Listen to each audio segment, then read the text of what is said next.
whatever. I guess I'll make these bigger. So this is the like time that I like introduced this monstrosity that has been like a prototype for 11 freaking years now, and I really want to make it into a real piece of software, but I need the back end to be better.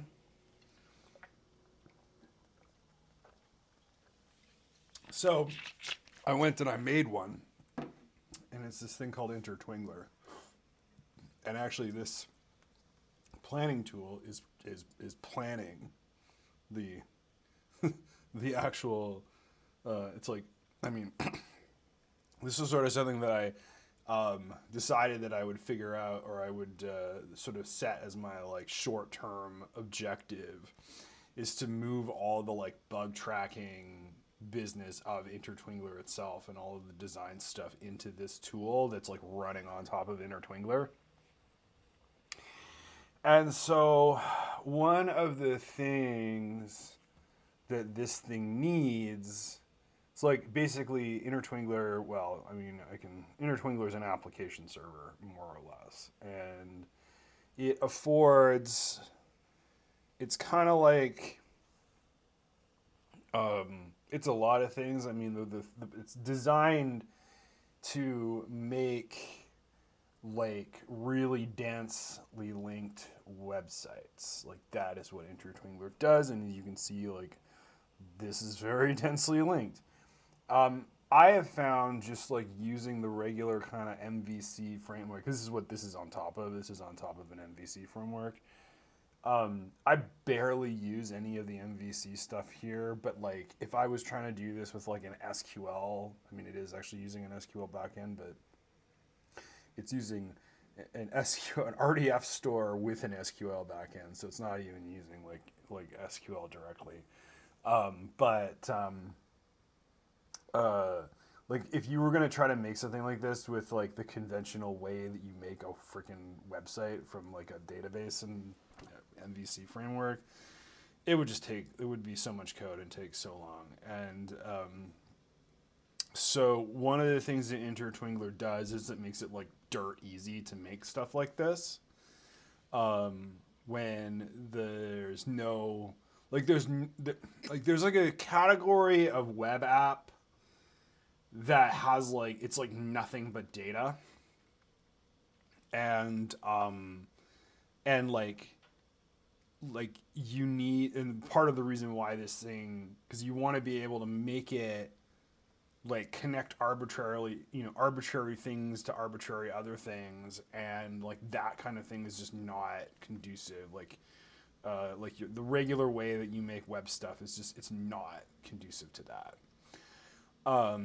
At least I think so, and I've been making web stuff since 1997. Anyway, 96 until it was 96 on the front end and 97 on the back end. Anyway, so I think I know something about making web apps. So the plan is to get this bastard of a freaking thing onto the Intertwingler backend, and then I can actually start developing it again, where it's been more or less stagnant for like a freaking decade. So what I need to do, I mean, I've done most of it. By the way, Intertwingler is written in Ruby because of backend, or not backend, but like because of like frameworks that I needed to use. It was either Java, Ruby, or Java, and I chose Ruby because I hate Java. Like I really, really hate Java, and I don't want to. I mean, I was actually going to do it in Clojure, but it would have meant like wrapping a Java library with Clojure, and I really didn't feel like doing that, so I just wrote it in Ruby instead.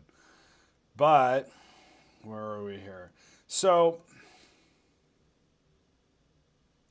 actually, let me switch to to this screen. So, or maybe do I want to go to GitHub? Let's go to GitHub. Because GitHub has like a nice drawing of the architecture of Intertwingler. Here, for some reason the fonts don't show up on that.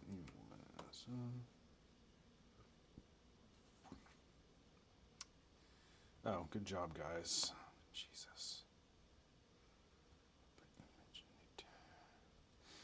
I don't know where the fonts went. Whatever. So this is like represents the boundary of the organization. This is the user making a request. This is Intertwingler. This is stuff that's not Intertwingler. And so inside Intertwingler is like a bunch of these things. Like basically it's a bus from microservices. And I have yet to design it, but eventually the next sort of idea is that, like I want to be able to write handlers, because handlers are just microservices and they just use like a manifest, like I'm calling it a handler manifest protocol. And so like all you would do is you would run this microservice that like had a bunch of URLs on it, and it would have like a manifest protocol that would tell Intertwingler, okay, these URLs are URLs I control. And that way you can actually have like this bus like running a bunch of different microservices written in a bunch of different languages. I'll give you an example of one that I'd like to do. So Sass, if you know what Sass is, it's the CSS like macro language that's like real freaking handy. Has the reference implementation of Sass is now written in Dart. And it's like, I got nothing else that's written in Dart, but I could make a transform, which is a special kind of handler. They go in here. Actually, they go in the request and the response, and those are just rewrite bytes. So, like I would be able to just write like a transform handler for in Dart, like with to do this like the bleeding edge Sass, and I would just like chuck it into one of these queues. So that's kind of the idea behind that. But the main thing of Intertwingler is this URL resolver. So,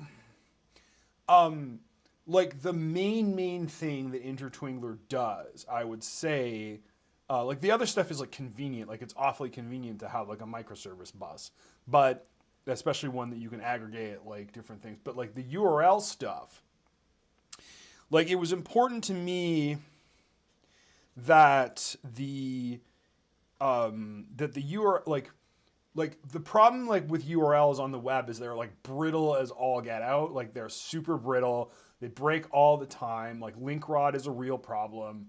And I was like, like I have some experience. Like I would say like my website, I've had it up since 2008, and there shouldn't be at least like any 404s ever happening. Like if there was ever anything there at a particular URL, it should be there forever. And I've done reasonably good at keeping that going. And I was like, I should automate this. And that was sort of like the germ of Intertwingler, was this sort of idea of managing URLs.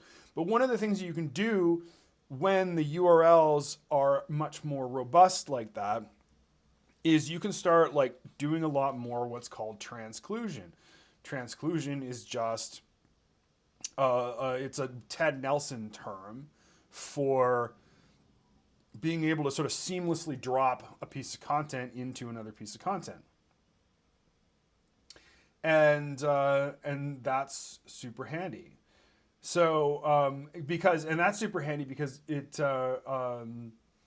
enables you to, basically not make a copy of a piece of information, and you can just reference it instead. And there goes the heater because it's freaking frigid in here. But, like, I would say like this sort of thing that handles URLs and has a mapping between stable URLs that are durable over time. And like the problem with those, if you've ever heard of like Zuko's triangle or whatever, is that any identifier that's going to be like robust is also going to be like unreadable. And there's like, I can't remember, there were three. Obviously, it's one of those like, you know, triangle problem pick two kind of things, like the cap theorem or like whatever. But anyway, so the idea there is to enable like the like the sort of, you got durable URLs, but like you're sort of conceding the fact that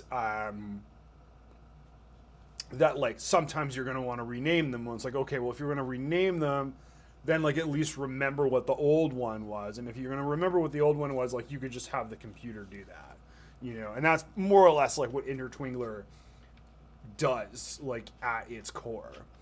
And so and then it's got all this other stuff which I just thought was useful, like, you know, yeah, the transfer. So like, again, so what I need to do right now with, where'd that go?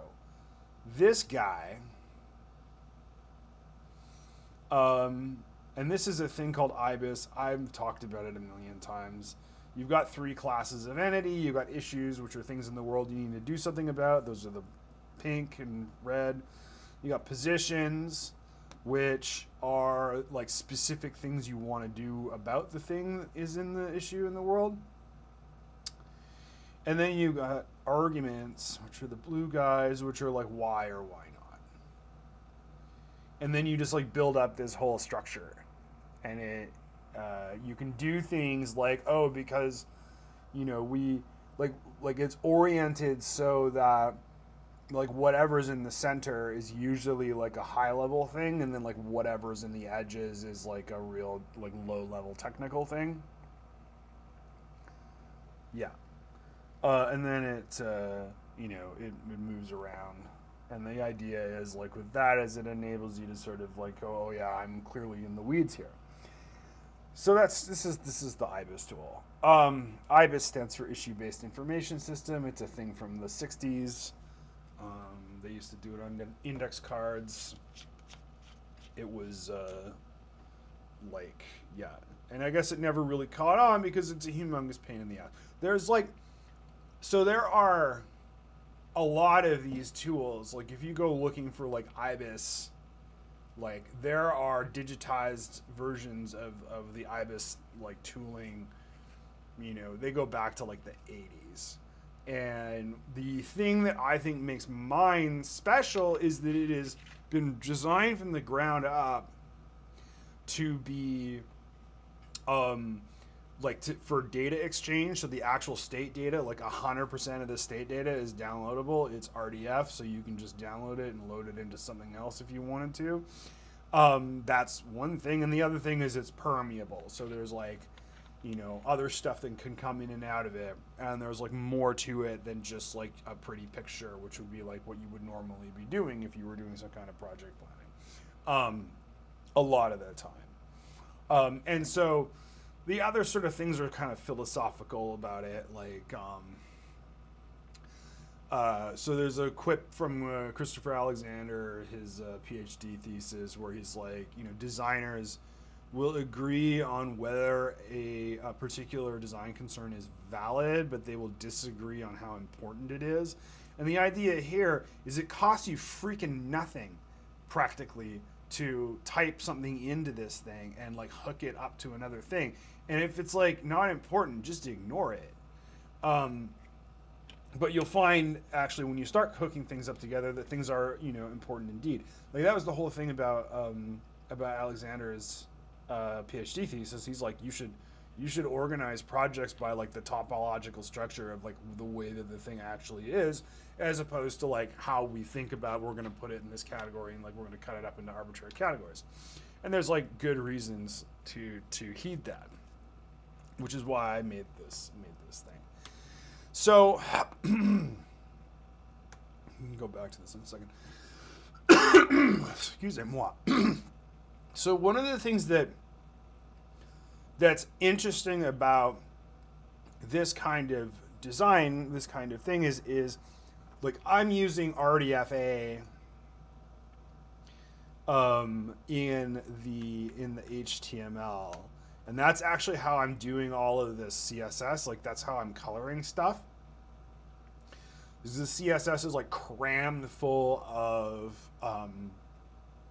color palette information, and it's keyed off. This is why I'm using Sass, by the way, but it's keyed off of the RDF statements, off of the markup, and so what part of that enables is that you can like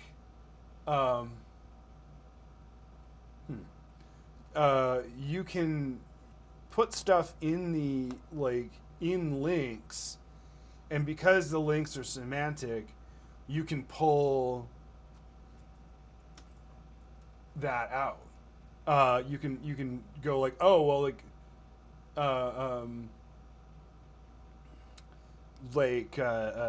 so for example, like this has got like the contents here, or like this like meta, and you go click on the meta, and there's a bunch of assets or whatever, and they've got a bunch of other things. So this is where all the style sheets are stored. Then you have all of these elements, all of these, so those are all classes. This is all properties. So this is basically what I need to what I need to port right now. Like these are resources that have tons of data in the actual this is like where I get the this is where I would get the contents for like when you're doing like a type ahead in here. Where was I? Should let's do that again. So I was in here. So it knows to follow the links in the classes and properties.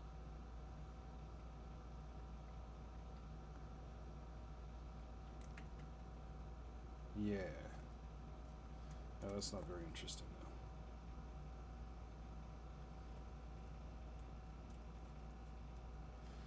though. Anyway, so that's that. So I'm calling these things catalog resources because like they're really just like a web page that has like semantic markup in it, and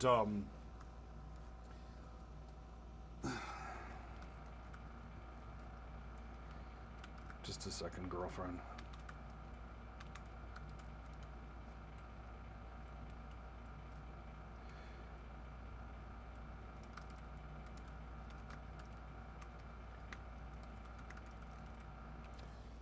Anyway, okay. Oops. What am I doing here? I'm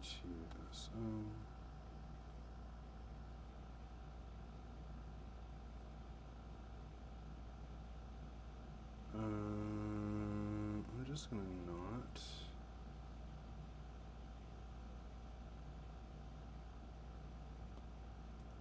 Why is anything? Okay.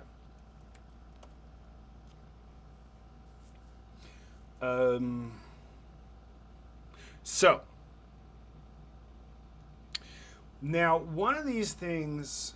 So one of the things that I was like, I basically went super overboard on this. Where are we here? On like this idea of like URL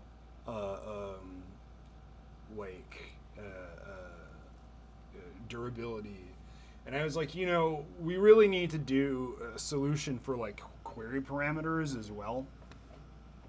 I also have a situation for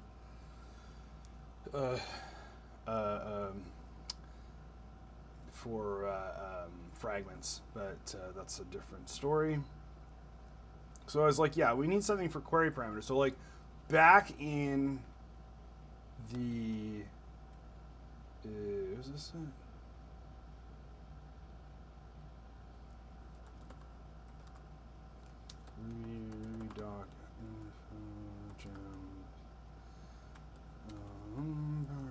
registry. So I did this thing back in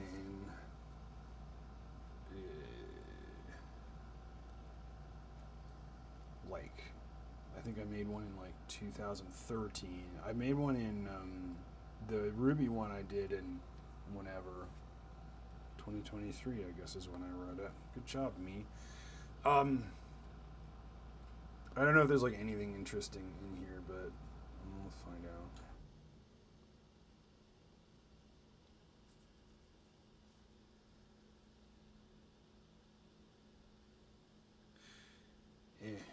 Yeah, there's not really anything interesting in there. But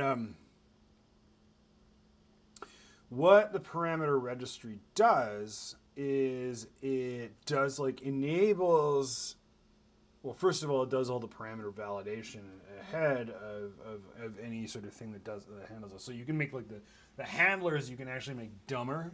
Like they don't have to have that kind of code in there. So there's that, which is useful. But also like it enables like a round trip, like, so if you pass in a set of parameters, it'll normalize them, it'll like set the sequence of them to a certain thing, and it'll like make it into a position where it'll round trip. So and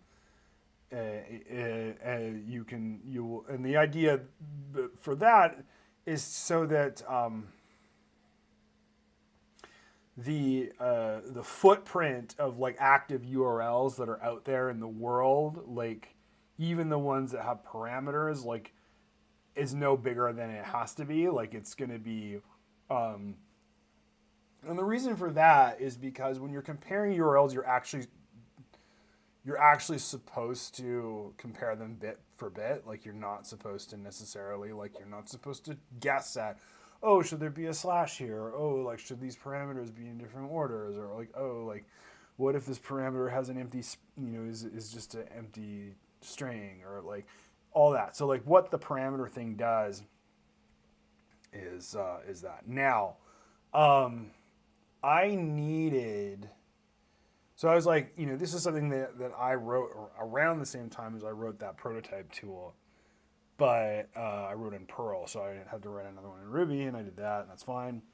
So now, like, Intertwingler has a parameter registry. And so now I was like, okay, because the transforms already do need parameters, because, like, how do you tell it to crop an image or whatever? Like, you need to use URL parameters to do that. That's a whole other thing, actually, because I use path parameters for that, and the reason why is because they can stack, so you can craft a. But we're not talking about transforms right now, because we're not doing transforms. But we will be doing transforms, but we're not doing transforms today. Doesn't matter. Anyway, so I have this parameter registry. I need to be able to configure it. Because I need to be able to say, like, okay, where is all, like, what are the parameters for this thing, especially when I'm going to be using the this handler manifest protocol that I am going to be using soon. We're going to be so you can imagine that the handler, when you have a handler, like if you were going to write a handler, you would have to have it respond. So the idea is you send it like an option star request, which is a legal thing you can do in HTTP land, the option star. So you send it an option star request, and you also send it like a prefer header, which is you said prefer representation. Option star prefer representation, accept whatever content type you want to accept. And it will disgorge, basically, like here are all the URLs under my control.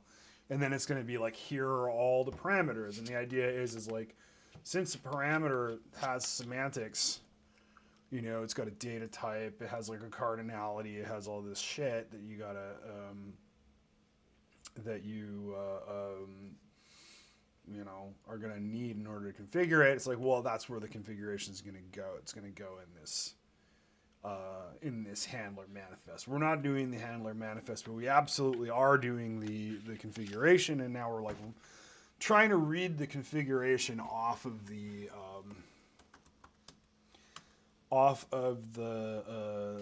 just off of the graph right now. And this is what the configuration looks like. Let me try to find an actual one. So, right. So this is the thing that I need right now. So I'm going to load up, actually, I'm going to load up Intertwingler. Oh, it is loaded up. Okay, good.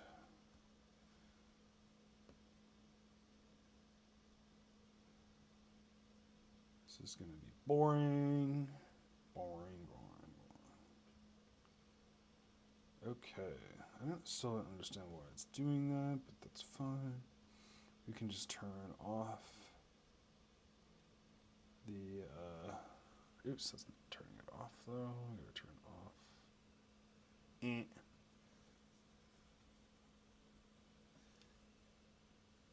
Oh, it doesn't show anything. I mean, know where that's coming from, but it's probably easier to just look at the source. Similar thing though, and again, you can see these are rewritten as UUIDs because this is also my little transclusion use script with type application XHTML plus XML. It's XHTML for a reason. We won't get into the reason, but it's not an accident.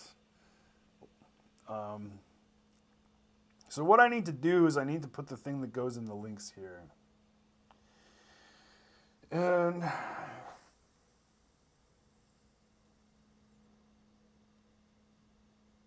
wonderful. Okay.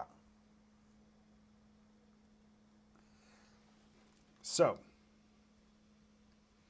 that is this all resources. What is that? Yeah. So let's actually go and grab that.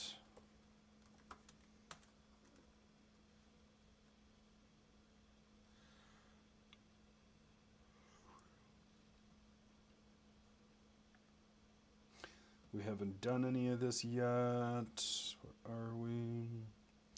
So this was another thing that I needed to sit down and think about. Where are we here? Index. By class.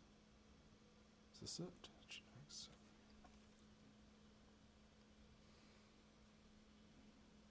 Inventory, that's the one. So we'll just grab this UUID. The other thing about Intertwingler is like if there is no like thing, like if there's no URL like alternative, it'll just have the UUID. We can just put this there. Oh. Can't remember what this does. Oh yeah, it's got this loading. I know why that's doing that. It's like template stuff. Okay, so there's nothing there.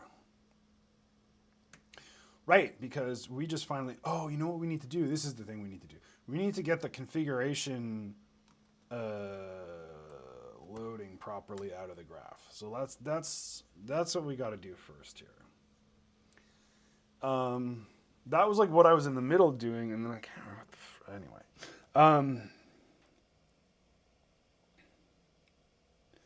So this is the Intertwingler parameters. What I need to do, I need to make like a initialize group or something like that. I'm going to call it, where did I call it? I'm going to say def configure group ID params. I'm not going to splat that. I'm going to just make it white. Yeah.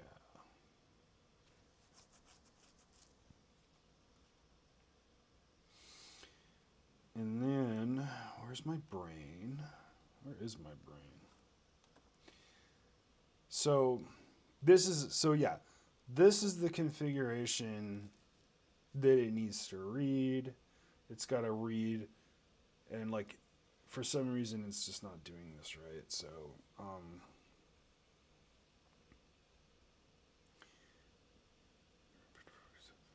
list, yes, okay. It's because this is what should happen. It should be like me equals self.new engine. So that'll initialize an empty parameter set. And then it'll be like groups.each do G, and then it'll be like me.configure group G, and then the params.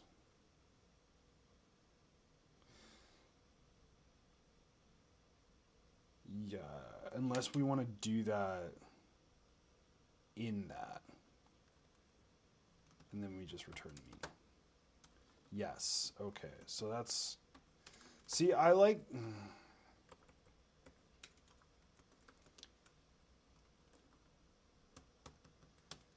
Yeah.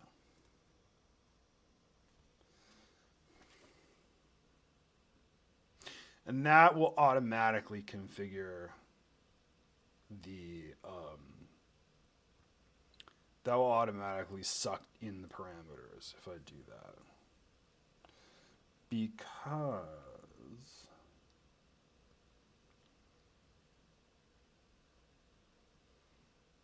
well, I just like here, why don't I just do this?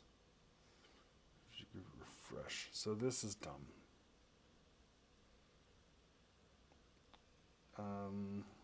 This is the code that needs to work to happen, but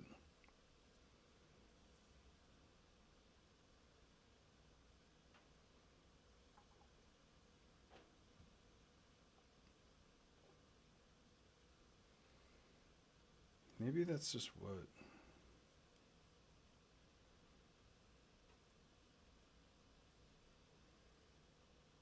Just reach templates ID.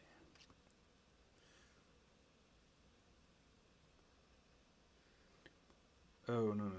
Okay. So what happens?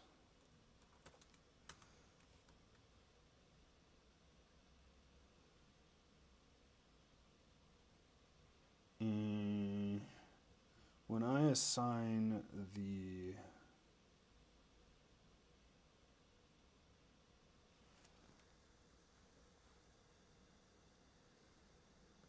groups values like keys, yes.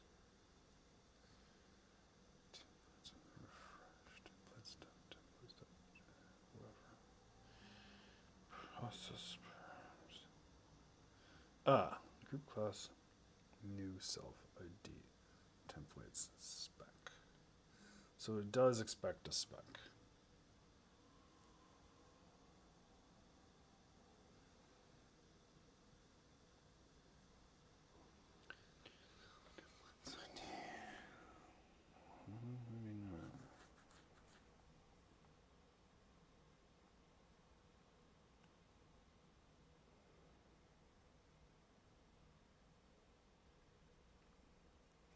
I mean, I guess like the spec can be empty. Oops. Like the spec can be, where are we here? Templates, yeah. So types array, types templates map. So it can be an empty array. Would that be smart or stupid?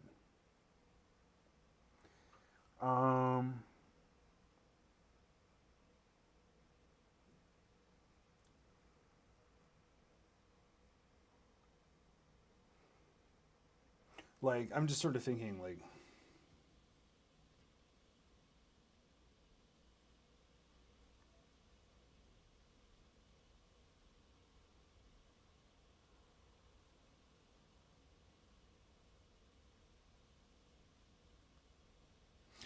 it's also interesting too is that there's a nil there. Was that coerce?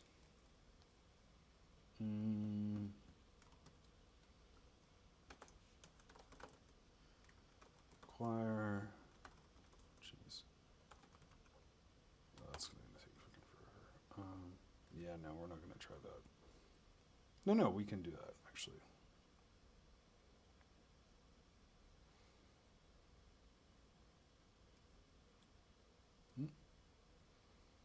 Where are we going?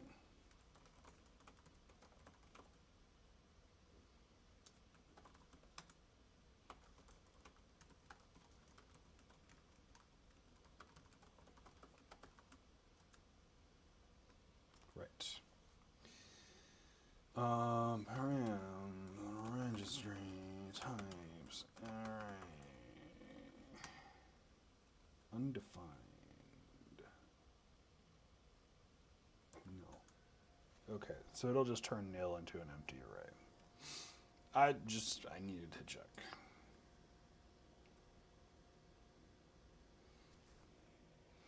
I probably did that. I just don't remember doing that. Okay.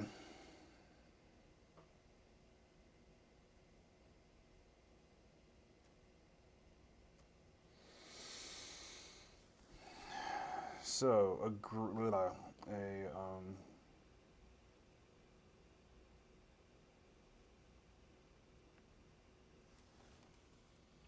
so the group needs to be refreshed.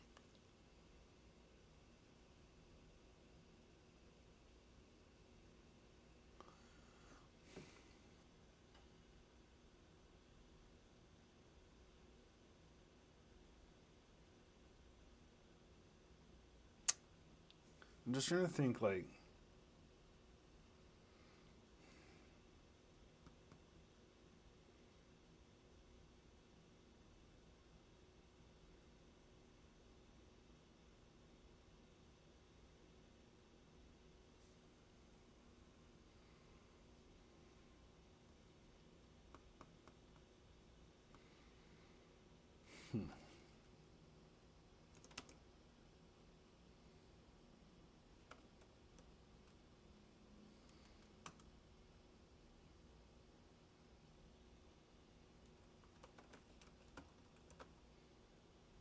if I just say group class, whatever.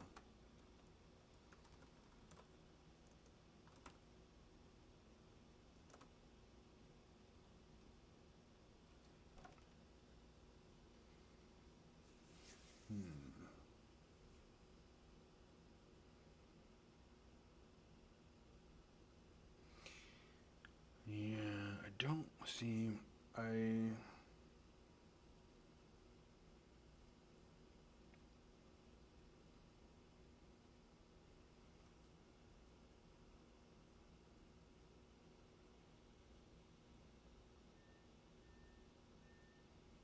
This is actually dumb.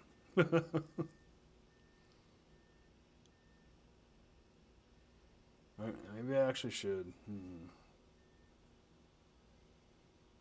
I don't know.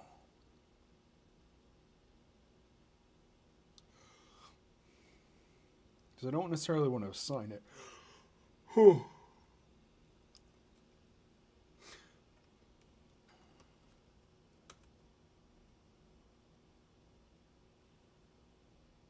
Oh, you know what I can do? I can do this. I can go group equals, self ID, or I can just say unless. Yeah, let's do this.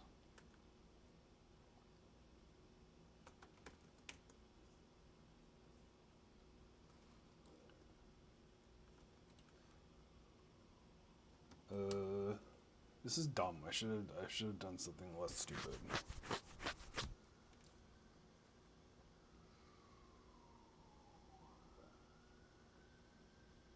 Whatever. Group is self ID. So unless you get a group self ID equals params. Yeah, we'll get that. Group equals self. This is this.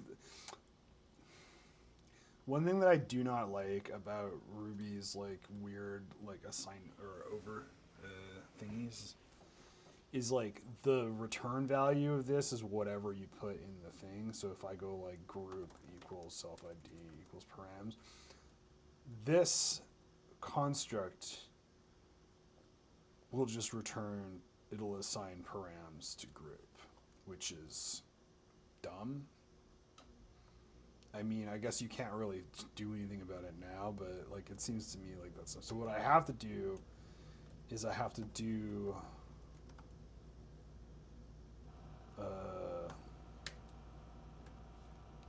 yeah. I have to do this. Group equals self ID. This is done because done. Whatever. Okay. That goes there. And then we say group refresh. Bang. Sure.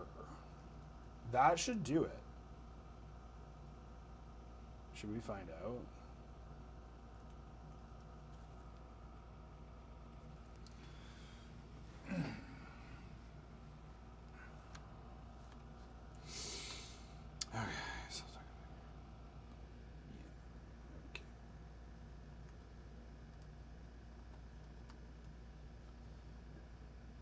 Okay, let's go see if this works.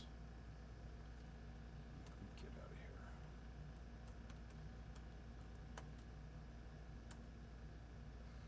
I wonder if this will like shit the bed.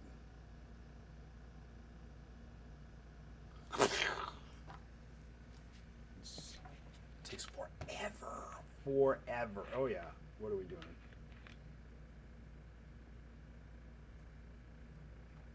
Oh.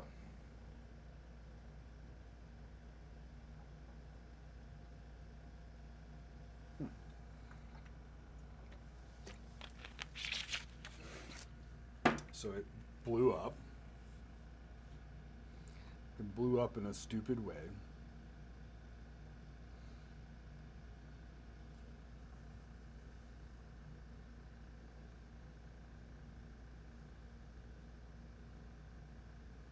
Yeah. Why would I do that? Dumb.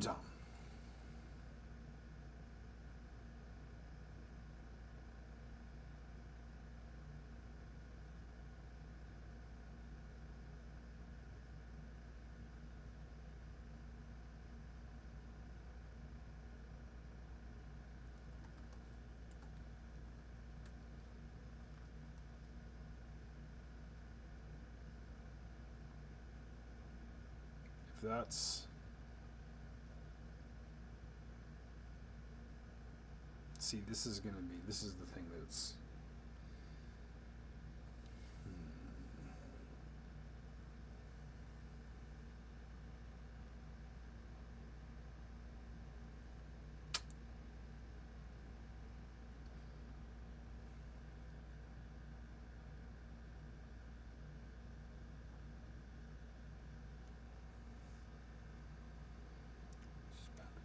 Yeah, okay. That's so cheap. Right.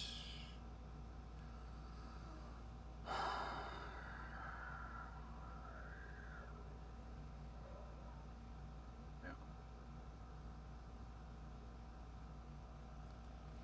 So what we actually want, this is closer to what we want. But the thing is we don't actually know. So it's actually going to be something like this. If cascade templates h do t. Call that URI.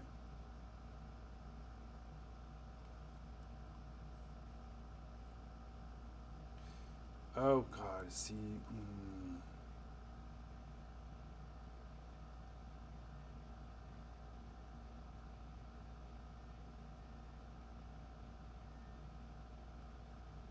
This is the bulk. Oh, huh. Wait a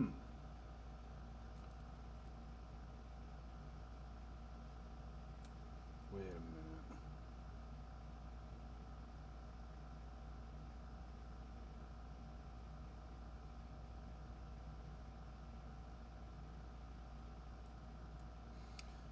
Hold on.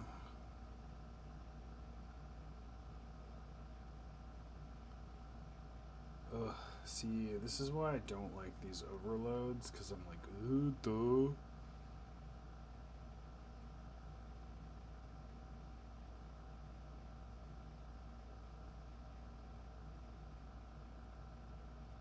Okay. So, Gemma info, params registry. It is possible. 113.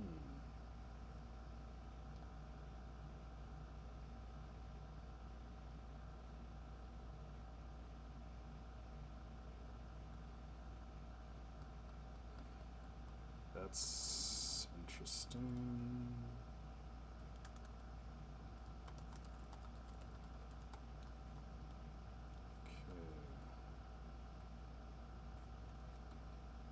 Don't like this.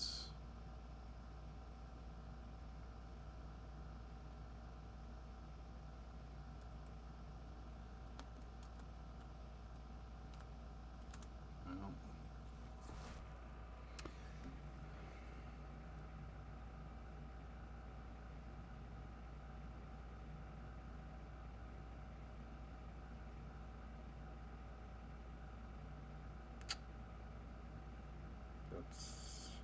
This is not right.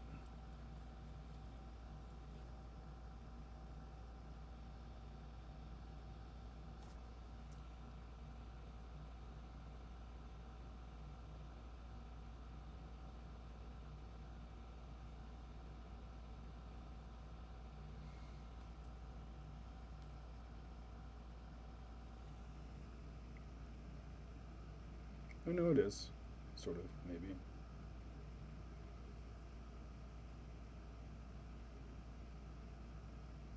But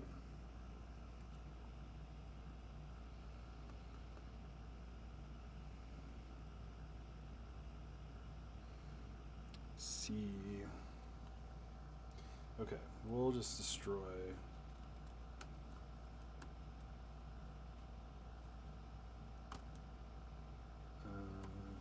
Gem uninstall.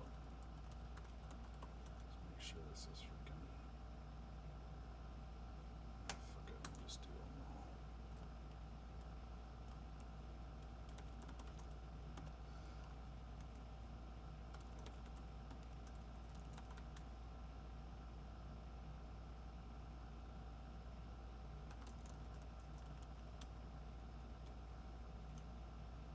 That might not. Ooh. Oh.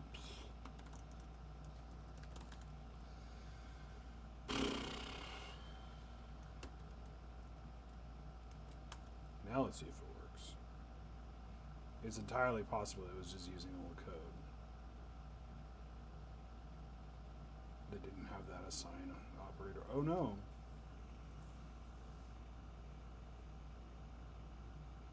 No, that's something different. Oh, no way, of course. See, that's just not right.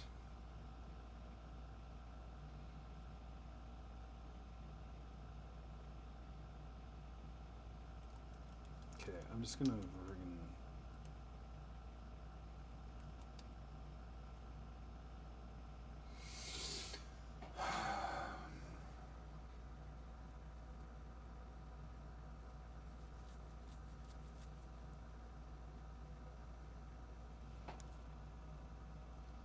This could just be busted. I don't even know.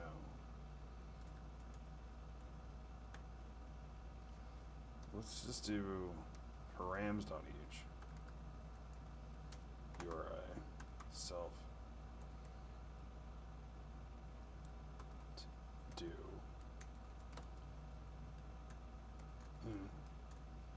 Okay.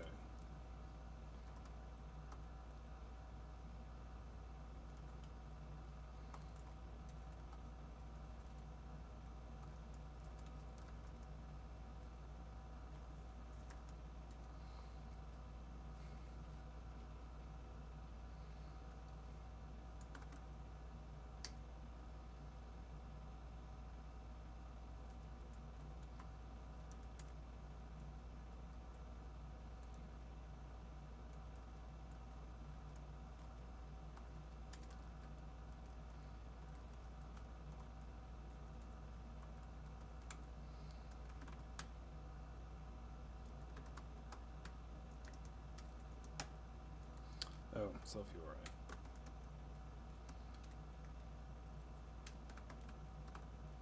That will trigger it.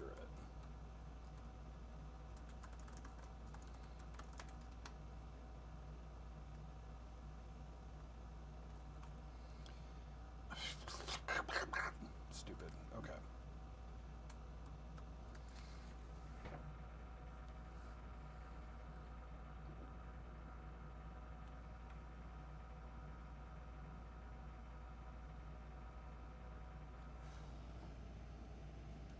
Yeah, syntax error.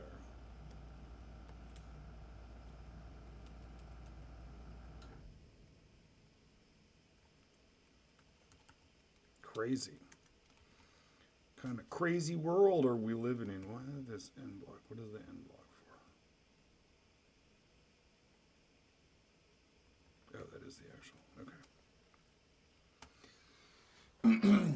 Whatever.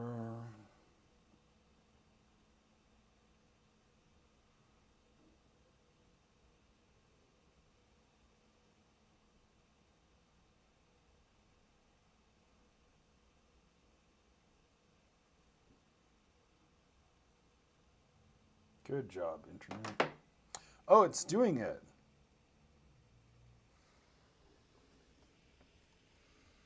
Okay, so this should actually, like, yeah. So that just disgorged a bunch of shit. That's actually what I wanted.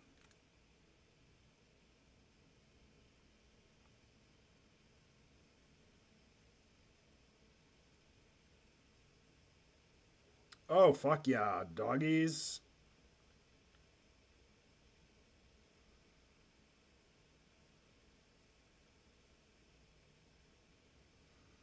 So the one that I want is the BF.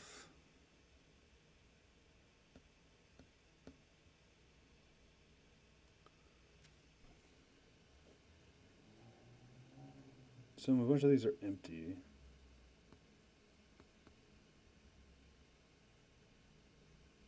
Dude.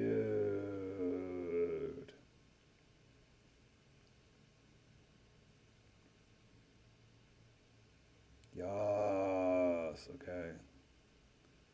Can we see the like BF something something one here in the group?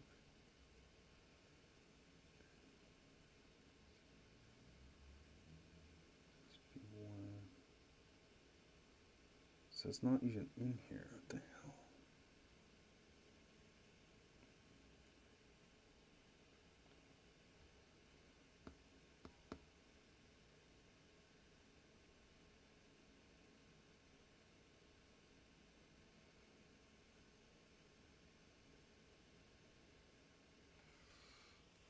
What?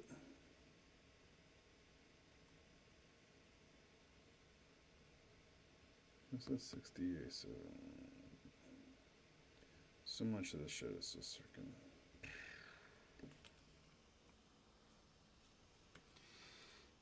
Okay, so that worked-ish.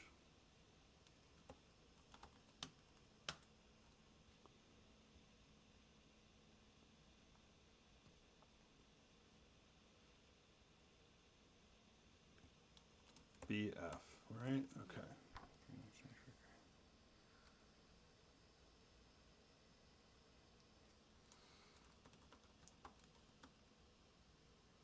inventory, right?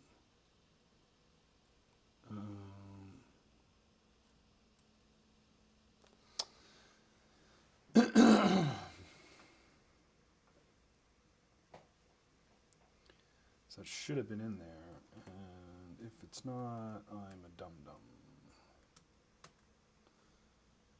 What did I say it was? BF something, BF6464. BF464, so that should be there. Why come it's not there? It should be in the thing.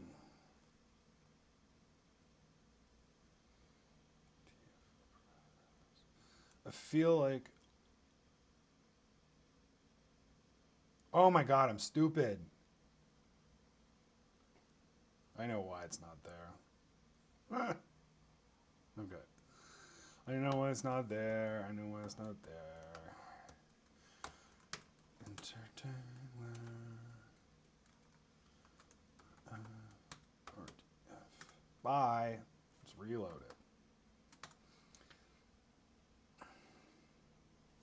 One annoying thing about having all the stuff in the graph is like having all the configuration in the graph is like if you don't have the interface yet for the graph, see it's gonna like load up all the files, blah blah blah. Oh, that's quite. Oh, sorry, that's like an order of magnitude more than it was. Yeah. So you gotta like when you have all your config like just all jumbled up and together, it's like you gotta do this. You gotta blow it away and start it again. Yeah. Okay. So that works.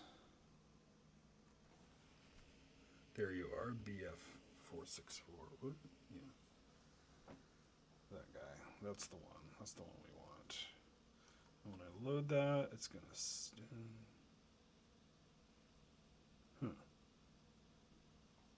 Oh no.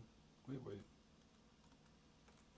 can see all the like things running. This is glorious.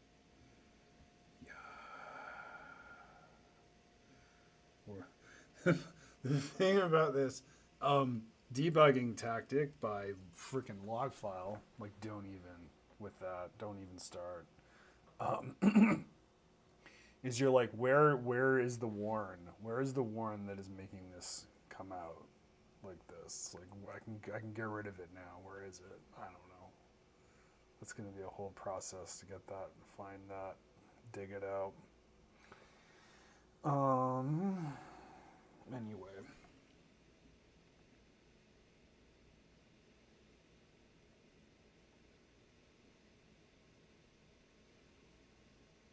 But we can see that it has the parameters now, which means it should actually have a parameter instance. So let's try inspect.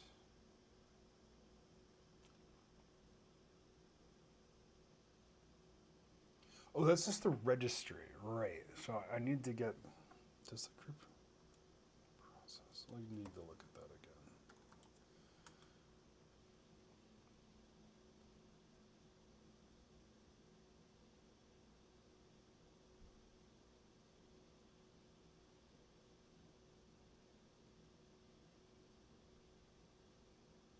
Oh, it does. Okay.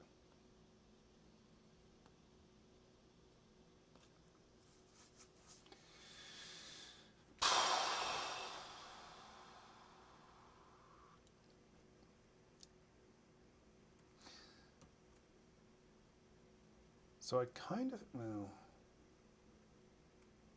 this might be something that I'm going to take offline later and think to myself about, but I'm not going to do it quite yet. I'm still going to putt around for a little bit longer, but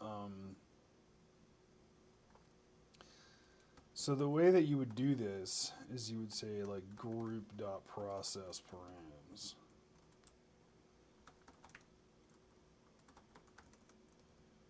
And then you would say like struct.inspect. I don't know.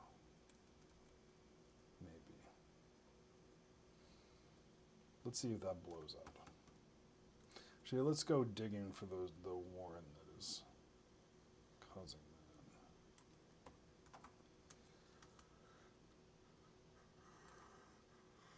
Oh, it's in here.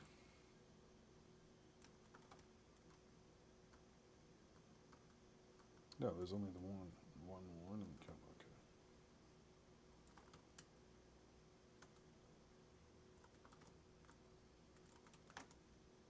Don't need you. Is that it? Engine? Catalog? Handler? Oh.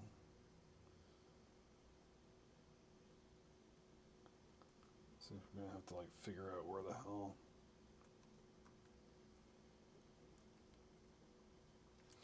Finally, I decided grab one.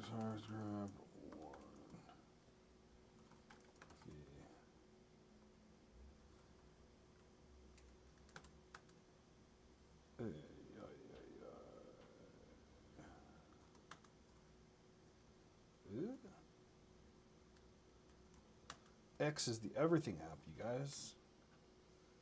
The everything app.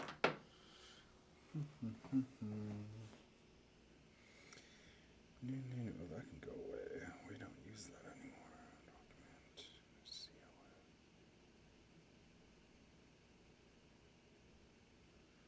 Engine. Oh yeah, that's what you are.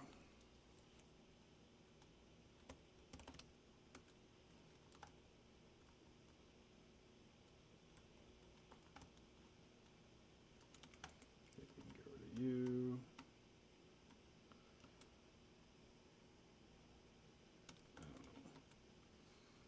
We don't need that anymore.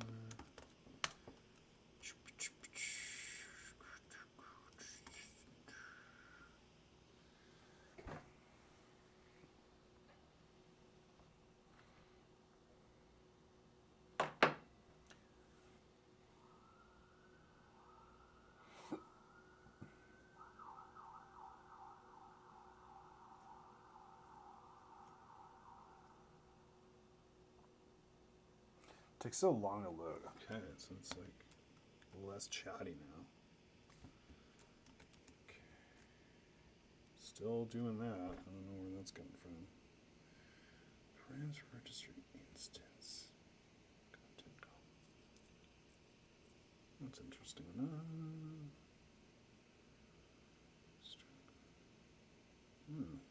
Okay.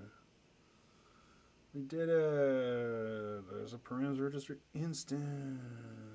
And if I had a second to then I go to this. And I say what? I say instance of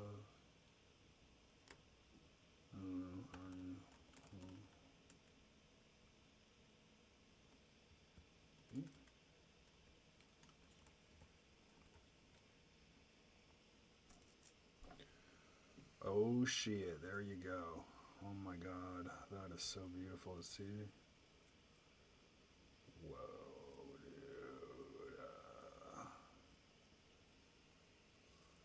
dude. Fuck yeah. The thing that I'm like chuckling about is this. Oh, and it freaking coerces it and everything. Amazing. Oh. Yes. It's not quite right yet, but let me say like boundary.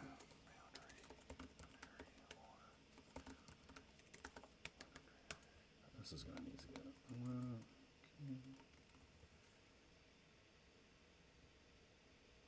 Shh. Oh, that's not good.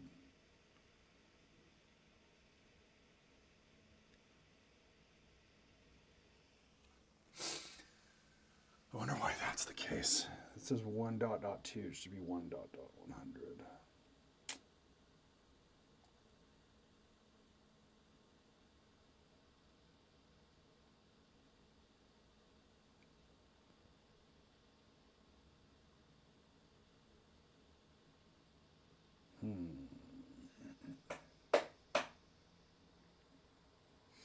That's a fixable problem, though. Oh my god, this is amazing.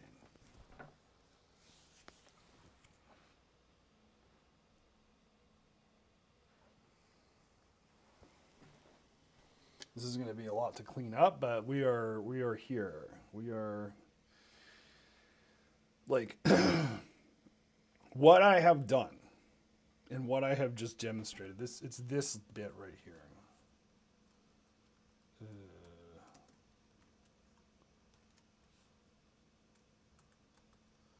I'll put it in the scratch. Actually, I won't, because I don't know what's in the scratch. But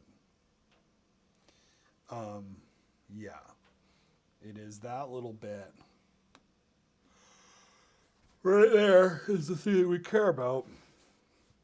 That is like what that represents is that like the entire, so everything under the umbrella of Intertwingler can now have a like configurable like linter for query parameters now, which is freaking awesome, because what that means is that everything downstream of it can just be dumb. Like it's like, oh, configure whatever. And it doesn't need, I mean, you maybe if you want to, if you're paranoid, you want to put extra parameter validation on there, you can, but like you don't have to. And so so like this thing, and then all you need to know is you need to know, you know, what kind of thing it is. Actually, I'm not sure.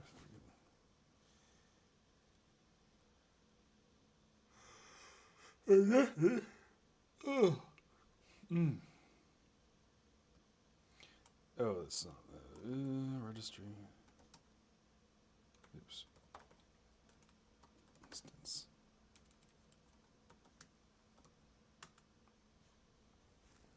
Ah, yes. And then you can like turn that into, so then if there's like slugs, you can do this struct dot to h dot inspect, and then we'll have to like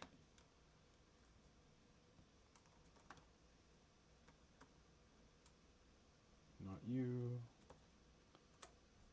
even. Ugh.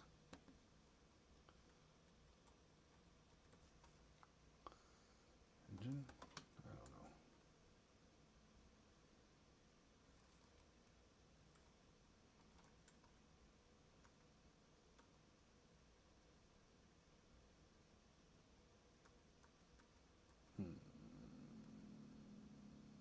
Whatever. Okay.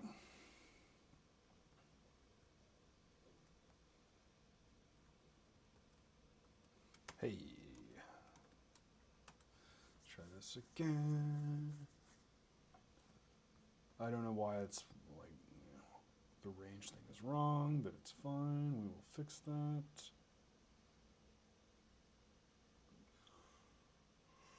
Oh, God.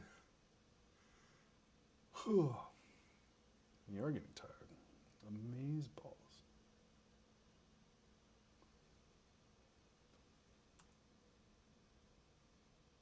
Okay. So you should complain. There you go.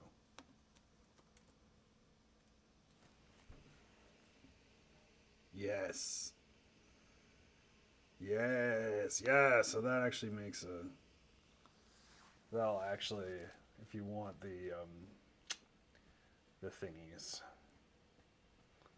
you will get them.